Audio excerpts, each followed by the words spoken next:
You mentioned the Berlioz. It's a huge piece. It's a huge piece. It's very difficult for orchestra, very difficult for the soloists. Can you tell me about some of the challenges as a soloist? Well, the main challenge is actually that it's a big piece. It's a symphony. It's a big symphony.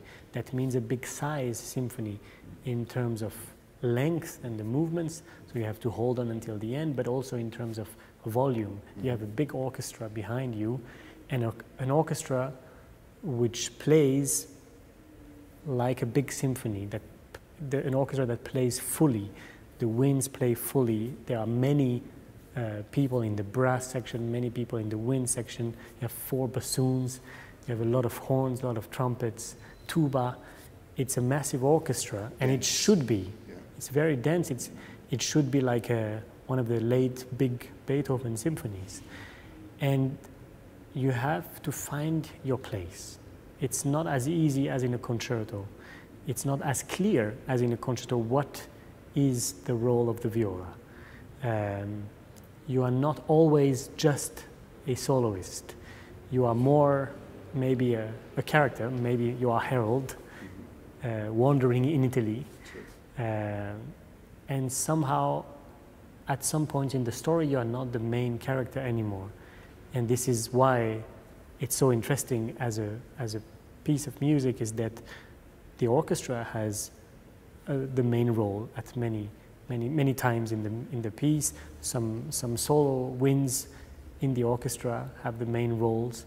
So you have to somehow interact with the orchestra and become an actor, become an outside observer, become part of the orchestra. Sometimes I have to blend completely, become with the viola, become one with the violins, sometimes become one with the horns all of a sudden. And this is why you are sometimes moving around the Yes, orchestra. this is an idea to just even show more of that to the audience, to be part of different sections of the orchestra. But this is probably the biggest challenge. You cannot just stick to one role. You cannot just stand there and play in one direction. You have to inhabit different characters, I think.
Tell me what it was.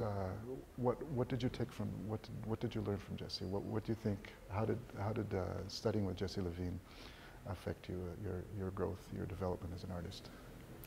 This is, of course, a long. It could be a long answer to that question, because I felt Jesse Levine was a very important part of my education. Maybe one of the most important, if not the most important. I, of course, feel that all of my teachers, especially the last 3 ones, Jean Sulem, Jesse Levine, and then Tabea Zimmermann, were extremely important, each equally important, but very different. But I felt if there is one mentor in all these, this is Jesse. Jesse was a real mentor. He was a kind of father. He had that personality. Yes. Too. He really looked after you. He looked after you, and in many different ways. I mean, one example was Jesse had decided from day one at Yale University that I should start doing some competitions, and he would, of course, prepare me musically, technically for the competition in a very organized way, which taught me already a lot. But he would also teach me mentally. That meant, for example, calling me at my home in the evening and saying, how are you doing? Are you stressed? And you should do that to put away all your stress, and you should relax, and you should remember to smile. Whatever happens, you have to smile. You have to go there and smile. He never said you have to go there and win. You have to go there and smile. You have to go there and feel lucky to be there, feel lucky to be playing this piece.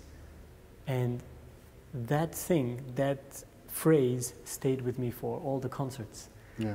I should go out there on the stage, anywhere, and smile first. Be happy to be there. Those people, the audience is there to listen to you. They paid to listen to you, to listen to the orchestra. You are lucky to just be there on this stage. You are lucky to play Berlioz. You are lucky to play anything. So that was one of the big things that Jesse brought to me, a kind of mental preparation for anything.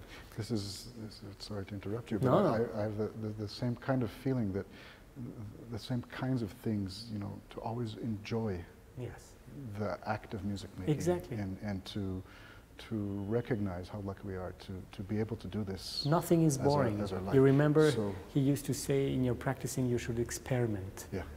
You should experiment anything. So you should basically enjoy the practicing, enjoy the discovery. Yeah. So that stayed with me.